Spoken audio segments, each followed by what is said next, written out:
Hello, welcome to my channel. If you're new here, my name is Laura, and if you are returning, thank you so much for coming back. Today we're going to talk about the 5 weeks that I spent in Portugal. I just got back from Portugal, and I've had a lot of people ask me, why did you go? Where did you stay? How did you afford it? What did you learn? So I'm going to get into all of that right now.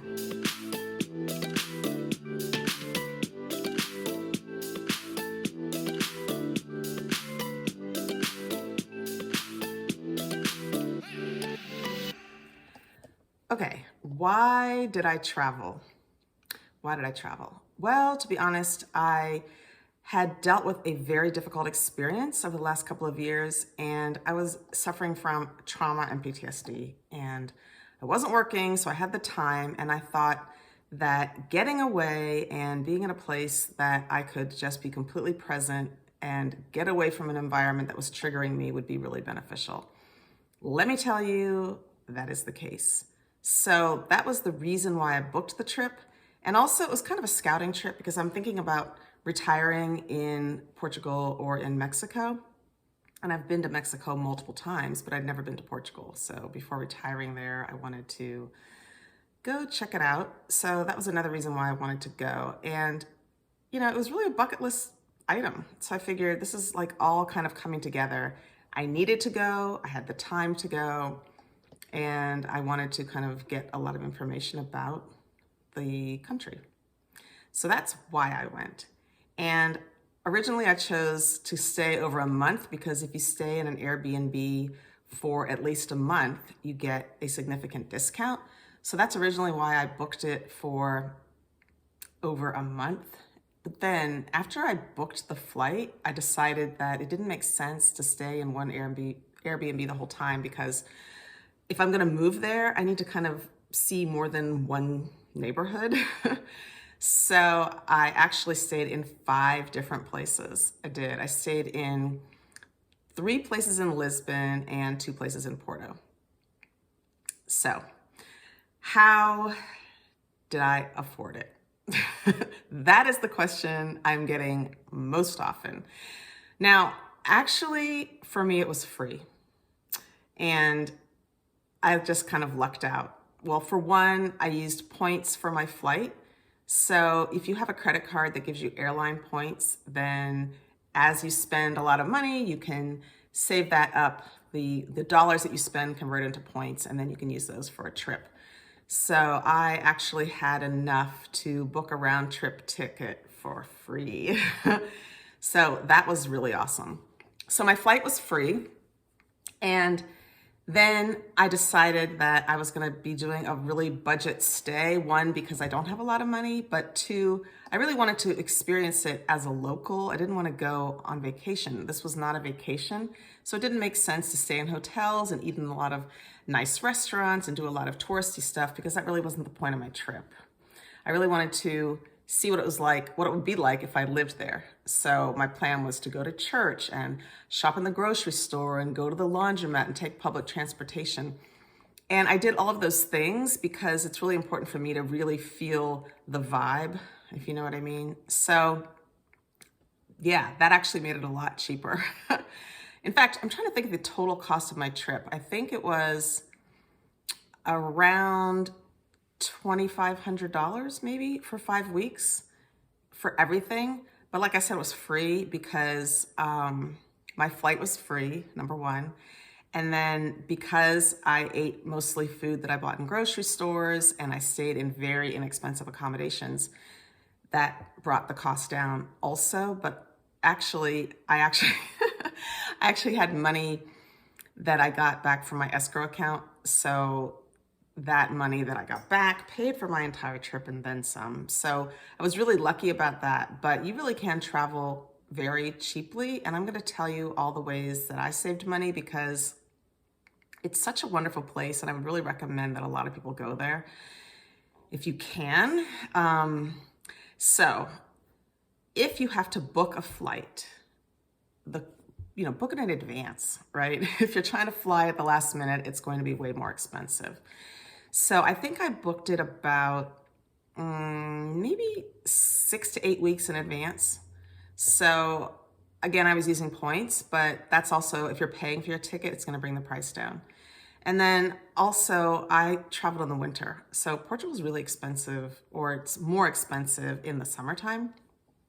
Yeah, so the weather is beautiful in the summer.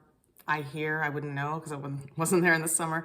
So I was there from January 27th to, I don't know, end of February. It was actually 33 days, I think. It wasn't actually 5 weeks. 33 or 34 days, something like that. But I intentionally booked it in winter because I really wanted to know what it was like in winter. If I'm going to live there, I need to know what your winters are like, because I don't like cold weather. I'm not a fan of cold weather. I know that they have decent weather. They don't have extreme cold. I mean, I grew up in Pittsburgh and we get a lot of snow in Pittsburgh. It's very cold. So I knew I wasn't dealing with that. I'd already done that research. So I knew it wasn't going to be snowy and that kind of thing. But I didn't know if it was going to be warm enough for me, because I like warm weather. And I wanted to see what their winter was going to be like. So that's why I intentionally booked it in the wintertime. And I will say it was a lot colder than I thought, because I looked at the weather before I went and it said it was in the 40s and 50s. To me, 50s is really not cold, right? But to me, it felt about 10 degrees colder than the temperature registered, you know what I mean? So if it said 50, it felt like 40. And I was quite cold a lot of the time. And I had a long down coat, I had a scarf, I had a nice wool hat, gloves, and I was really cold. I think it's because it's by the water and it's very windy. So it was cold, and I was really happy that I brought a long coat, and I was especially happy that I brought hiking boots. I had a pair of Merrells, I think. I got them off the Buy Nothing group. Have you heard of that group? Like here in the States, they have these Buy Nothing groups, and they're by neighborhood. So if you have things that you're looking to get for free, like you might post on the Buy Nothing group, hey, I need an iron. And if somebody has an iron, they'll just give it to you. Or if you have things you want to get rid of that are in great condition, you can just give it away in your Buy Nothing group. And it's by neighborhood. So it's a very small section of your neighborhood. So you also get to know your neighbors. It's a way to bring the community together. Well, a few years ago, somebody posted that they had these hiking boots, these Merrells. So I thought, hey, let me see, they're my size.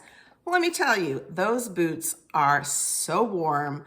And Lisbon has, well, Portugal in general, has a lot of very uneven pavement, a lot of cobblestone. And those boots were perfect. They kept my feet warm and comfortable the entire time. I did a lot of walking. Anyway, so book your flight in advance if you can, and travel in the winter if you can, because it's much less expensive. Everything's less expensive in the winter, and there are fewer tourists, right? So if you're trying to go see places, you won't have to deal with as many lines or as many crowds. Also, excuse me, I also, like I said, I was living like a local. So I shopped in the grocery stores. The groceries there are very inexpensive. I would say at least half the price of the US. So that was great. And I packed very little. I packed very, very light. So I didn't pay extra baggage fees on the flight. And I didn't have a lot of clothes, actually.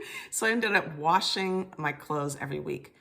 And I washed them by hand. But they have laundromats, but I didn't use the laundromats. I had intended to, but it was just easier for me to wash clothes in the evening. I washed them actually more than once a week because I brought several sets of clothes. I brought clothes for warmer weather because I thought it might get warmer towards the end of my trip. And I brought some clothes for cooler weather, and I wore the cooler weather clothes the entire time.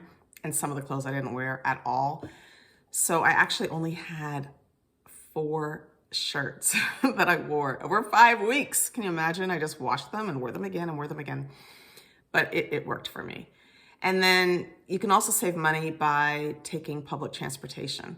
And actually their ride app there is called Bolt. They also have Uber, but their Bolt is very, very inexpensive. Very inexpensive. Like you might even have a ride that's only 2 or 3 euros. And you cannot find a ride in the States on an Uber or Lyft for like $3. I swear they must have a minimum because it's always going to be more than $3. And what else did I do?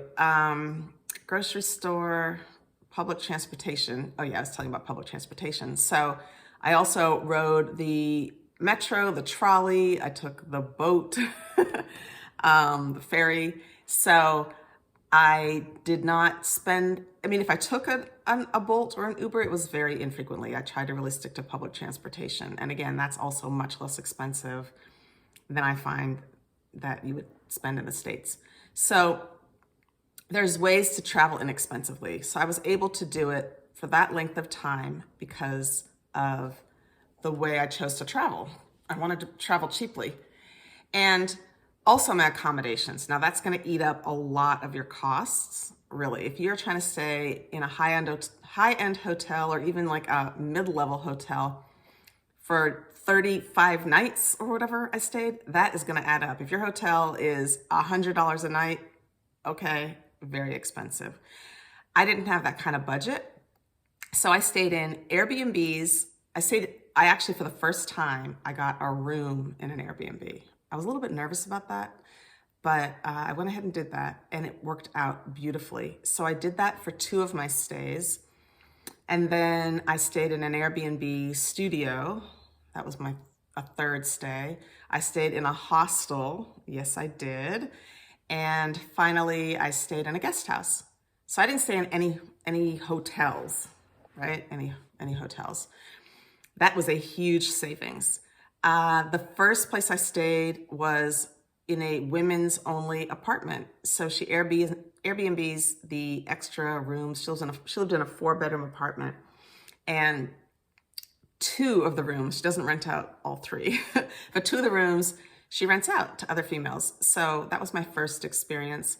And then I stayed in another Airbnb room where I actually saw the guests occasionally, but it was male and female. And both of those were very inexpensive. The studio, it was a studio, had a kitchen. That's another thing, because I'm in grocery stores. I stayed in places where I had access to a kitchen so that I could cook. So far cheaper than eating out in restaurants. The youth hostel, well, they used to call them youth hostels, but I'm not a youth. So I stayed in a hostel and it was amazing. Amazing. I can't even tell you how amazing it was. Now, granted, I did share a room with 13 other women, so that might not be your jam. I get it. But the rest of the time, it was amazing. It was beautiful. It had this beautiful common living area with a fireplace, the most incredible view. It was in Porto, which is about 3 hours north of Lisbon. Had the most beautiful view of the river. They always had this amazing music playing. It included breakfast and tea time. They had tea time every day at 5 o'clock, and they had tea and coffee and homemade bread or pastries. And you could also buy dinner there too for an extra 10 euros. But my hostel was only $17 a night. Yes, and I actually stayed there for 7 nights. So that is a huge savings, and it was beautiful. The beds were extremely comfortable, and the people were lovely. The food was great. It was a great vibe. And then the last place I stayed in was a guest house, and I stayed there for 18 nights. And that actually was my most expensive stay of all of them. I loved it. It was on the 5th floor. It was in a great neighborhood right across the street from the metro. It also had a kitchen. All 5 of my places had kitchens, and it was so cozy. It had like those slanted ceilings, and I just loved it. And the staff there, wow, they were so kind, and it was great. And for 8 nights, I wrote it down. So for 8 nights, this is my most expensive stay. All right, keep this in mind. For 8 nights, I paid 388 euros. So I'm filming this in March of 2023. So 388 euros equals $414, which brings the 8 nights down to $51 a night. And that was my most expensive place. So the cheapest was $17 a night. And then my most expensive place was $51 a night. So I saved a lot on accommodations. And I actually like staying in shared spaces like that. I want to think, yeah, everywhere except, let me think for a second. Yeah, everywhere except the studio. It also had a shared bathroom. But when you say shared, don't think about it like a locker room or something like that. You know, when you're in a house, your bathroom is shared, and when you close the door, it's private. So it's like that. And often they will clean them 2 and 3 times a day. So they were all clean. And it really wasn't a problem. I mean, occasionally you see like a hair on the sink. Yeah, and that did make me gag. But, you know, other than that, it was cool. It was worth the savings to me because actually I would rather spend my money on food. And, you know, I'd like to be able to go out occasionally. So I did do that. I spent my money on food and I spent it on some experiences. So the other way to keep your costs down is to try to find free activities. So there's always going to be a walking tour in the city, and you're just going to pay a tip. And I went to church. I don't know if you call that an activity, but that's how I spent my Sunday mornings. I did go to church, and you know, there's lots of outdoorsy things. You know, there's arts. There's people selling art outside. There's music. You can just sit by the river, and even just walking around Portugal, it's just so stunningly beautiful. It's beautiful. It's inspiring. The architecture is stunning. I just love the, what do they call it? The azulejo tile. You know, the tile that's on the facade of all the buildings.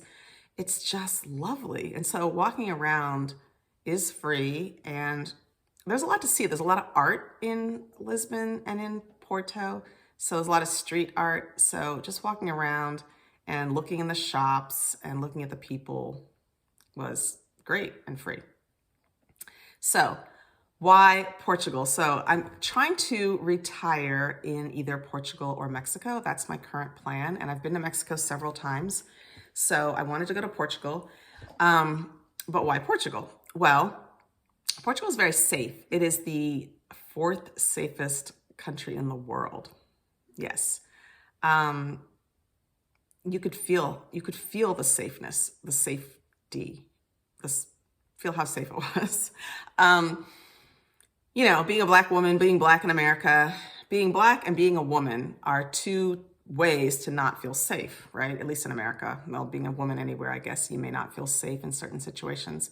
But in Lisbon, I rode the metro late at night. I mean, you have to obviously take precautions wherever you are, wherever you are in the world as a female. But I felt completely safe, and it's far safer than the United States. So that was very noticeable. That was like palpable, right? And of course, being Black in America, you don't feel the stress of the stress of being Black in America. If you're Black, you know what I'm talking about. And if you're not, hopefully you know what I'm also talking about. But so nice to not have to feel that pressure all the time. Portugal is very diverse. So I felt like I fit right in, blended right in. You know, people thought I was Brazilian. I got that a lot. Are you Brazilian? I'm like, no. Or they speak to me in Portuguese, and I'm like, because my Portuguese is not very good. Okay, not good at all. And so I really appreciated that it was diverse and it was safe. So those are 2 of the reasons why I wanted to go to Portugal. Also, why I'm considering Portugal for retirement. Also, it's just an amazing place to be. There's so much. There are mountains. You can go skiing. There are beaches. You can go swimming. They have a big surfing culture. I don't know if I'd call it that, but they do have surfing. Like I said, it's beautiful.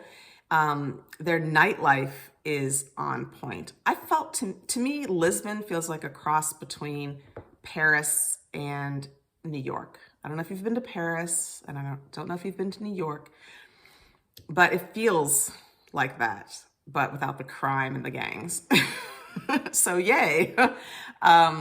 So that was another thing that really stood out. I mean, I'm currently in Dallas, and maybe there's a nightlife here. I don't know. I don't really get out much here. But there were so many great restaurants and so many kind of like hidden things. Like you could be walking and then like around the corner, suddenly you discover something cute and amazing, like a park or a jazz club or a cool bar. It just had a really cool vibe, a really cool, artsy, interesting vibe. I don't know. It was my vibe for sure. It is, let me see, and the nightlife. Yeah, the bars, the restaurants, the bars, just the culture in general. There's just so much to do. I feel like I would never be bored if I lived in Lisbon. There's just always so much to do. And there's just so many events going on all the time. So it's a great option. If you're looking for a place to retire, definitely consider it. Oh, and it's less expensive than the United States. Excuse me. I find that the accommodations are maybe on the level of, gosh, I'm trying to think of a city that's that inexpensive. Definitely less expensive than New York, LA, San Francisco, Chicago. Like obviously less expensive. Well, I don't know about Chicago. Maybe Chicago's inexpensive. Certainly significantly cheaper than New York or San Francisco. Dallas is cheap in the United States, and it's cheaper than Dallas. I was looking online at apartments, and I saw some one bedrooms ranging between, I'd say like 800 and maybe 1,200 euros. So, and some of those came furnished. So, and as of now, March 2023, the euro is, so just a little bit more you'd pay in USD. So instead of 700 euros, I'm thinking maybe that's like $730, something like that. So they're pretty close. The exchange right now is pretty close. So the accommodations weren't like super cheap. You can obviously find way cheaper accommodations in other cities in the world, but I found in general, the accommodations were kind of the most expensive thing that I was finding that I wasn't expecting. But like I said, the food is much less expensive and it's much better quality. You don't have to worry so much about all the preservatives and the chemicals and the GMOs and all of that. I noticed that the fruit in the grocery stores, a lot of it was bruised or misshapen, and it just didn't look perfect. Here in the States, like they won't even sell fruit unless it looks beautiful and perfect and shiny, and it makes no sense because the other ones taste the same, just as juicy and just as delicious, just because they're not as beautiful. But by looking at the fruit that was not looking perfect, you could see that it looked more natural because some of them were rotting. And, in the US, you're not going to see any rotten fruit on the shelf, right? Rarely. Like everything looks perfect. So it makes you just know, you know that it's more natural. It hasn't been coated in wax and chemicals to preserve the shelf life. And I've heard that a lot of people that have intolerances or maybe sensitivities to gluten don't have that issue when they're in, I think Europe in general, but in Portugal. I think that, I know for sure in Europe, they ban certain chemicals and things that are allowed in the food in the United States. So I just felt great. And I was eating all the pastries. I ate a lot of pastries. Check out my video on pastel de natas. That is one of their, I guess it's one of their national pastries, their specialties, and so good. Love them. All right. So that's why I chose Portugal. And what did I learn? Oh my gosh, I learned so much about myself. Like I said, I was going there to heal, right? I was going there to be present. And I learned a lot about myself. I learned that I am way more brave and more capable than I thought. When you have to rely on yourself for 5 weeks, when you have to figure out where am I going to get, where's the grocery store and how do I get from A to B or A to Z? How do I get there? And if you're going to have to talk to somebody, talk to strangers, because I'm actually really shy. People don't believe I'm shy, but I'm actually shy. I wouldn't say I'm an introvert, but I would say that I'm shy. And I had to push myself to get out of my comfort zone. Do you know what I mean? Because I had to ask people, I'm lost, and I had to ask directions. Or you know what else I did? I looked on Facebook and I found some groups And that had to do with Portugal, or Lisbon specifically, or Porto specifically. And I found events that were being held while I was there. And I went by myself. And let me tell you, that is huge. I mean, that was some serious growth on my part, because I don't like going into places by myself. That makes me really nervous and uncomfortable. I find it really hard to strike up conversations with complete strangers. And I did that. It's like I forced myself out of my comfort zone. And I was so proud of myself, because I don't normally do that, but I had to do that, right? I also realized how flexible I am. I'm staying in these shared spaces, sharing bathrooms, and sharing a room in the hostel with other people. And I realized that I'm pretty flexible, right? I've never considered myself high maintenance, but I didn't know if I would feel comfortable doing that. And I did. It was fine. And also I realized how little I actually need, because I went with a carry-on, y'all. For 5 weeks, I took a carry-on. I did not check any luggage. So I had very few clothes and very few items with me. And you know what? It was enough. It was enough. And like I said, I only wore the same 3 or 4 shirts the entire 5 weeks. And so I really realized that I probably could live my life as a minimalist. That's the goal for the future. But I realized that was something that I wasn't expecting. I thought it might feel challenging to live with less, and it really wasn't. I also learned that I'm okay with eating the same things over and over again.